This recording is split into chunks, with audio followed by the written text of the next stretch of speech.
The following figure 1.7, Processing Unit. 3.4.2 The Arithmetic Logic and the Control Units. In the Figure 1.7, ALU equals Arithmetic Logic Unit, CU equals Control Unit, MM equals Main Memory, Central Processing Unit equals CU plus ALU. And these three components add up to constitute the CPU.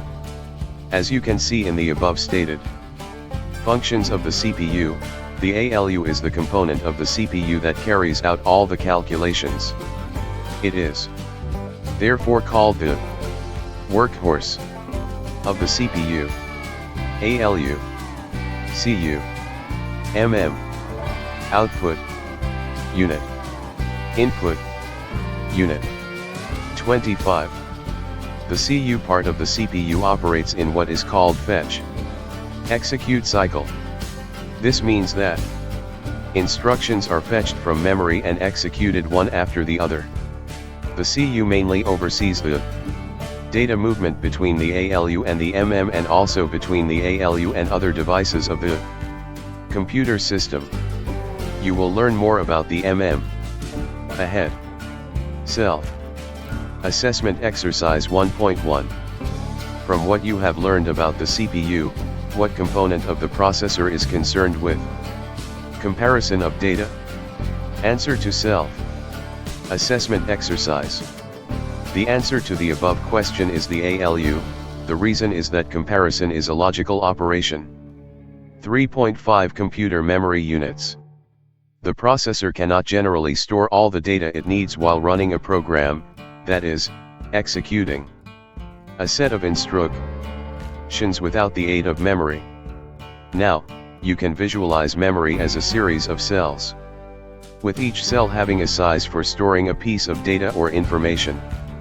As you will later discover in your understanding of how memories are designed, for the processor to have access to memory, the memory cells must have what we call addresses similar to what we have in the post offices.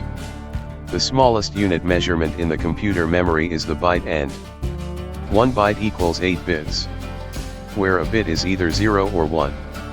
The word bit is obtained from the two words binary, DG, T, which is either 0 or I. You should remember that binary system simply means base 2 counting system.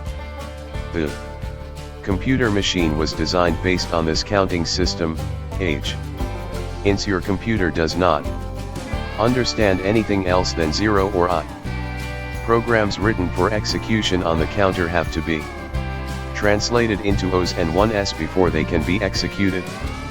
Now you should remember the following memory units of measurement. 1 kilobyte, KB, equals 2. 10 equals 1024 bytes. 1 megabyte, MB, equals 2. 20 equals 1,048,576 bytes. 1 gigabyte, GB, equals 2. 30 equals 073, 741,824 bytes. 26. From the above memory equations, you can see that the prefix kilo as used in computer memory is an approximation and greater than 1000 as used in other units of measurement such as length, where 1000 meters equals 1 kilometer. You can also see that mega in computer memory measurement is greater than a million as used in other measurements. Self-assessment exercise 1.2. How many bytes make up 4.2 KB memory? 2. What is the memory size of your 3.5 HD floppy disk? The HD label you see on your diskette simply stands for high density. The memory size of such a floppy disk is twice that of a 720 KB memory, which has virtually disappeared from the market. I guess you want to ask me why the floppy disk is called 3.5 disk. Simply put, 3.5 inches is the diameter of the circular magnetic material inside the plastic case. You can now look at the answers. Answers to self-assessment exercise. The following are the answers to the questions in your exercise above. I. 4300.8 megabytes. 2. 1.44 megabytes. Did you get them right? If yes, that is great. Now, according to how data are accessed in memory, the memory units are classified as RAM and ROM, as you will RN in the next section now. 3.5.1 RAM and ROM. RAM stands for Random Access Memory. RAM simply means that the cells are organized so that the access time for any cell is the same for any other cell, and this is accomplished by arranging the cells in a two-dimensional array like a spreadsheet. The RAM is volatile, meaning that when the computer is switched off, the contents are lost. The RAM is the workpad of the computer, and the computer main memory, MM, is actually your RAM. ROM stands for read-only memory, and unlike RAM, ROM is non-volatile, meaning that its contents cannot be changed. When the computer is switched off, the contents of ROM still remain 27 intact. For example, the first information you see on your computer screen anytime you switch on the machine is stored in ROM. There are some variations of RAM and ROM which you may not bother to know about now, since they are not common in today's computers. 3.5.2 Secondary or auxiliary memory. The secondary memory is simply the memory used for permanent storage as opposed to the main memory. Examples of secondary memory devices are your hard disks, floppy disks, and the CD-ROMs. Today, you can have a hard disk that is as large as 20 GB. You shall know that your floppy and hard disks are made of magnetic materials. Hence, you should keep them away from magnets and also water so as not to lose the data saved in them. Today too, you can purchase what we call zip drive disks. These are high capacity secondary storage media and can have memory size as large as 70 floppy disks put together. 4.0 Conclusion. In this unit you have been introduced to the brief history of computers and also have learned a number of basic features of the computer system. You have learned, for example, the basic components of your computer system you are going to be working with as you regularly interact with the machine.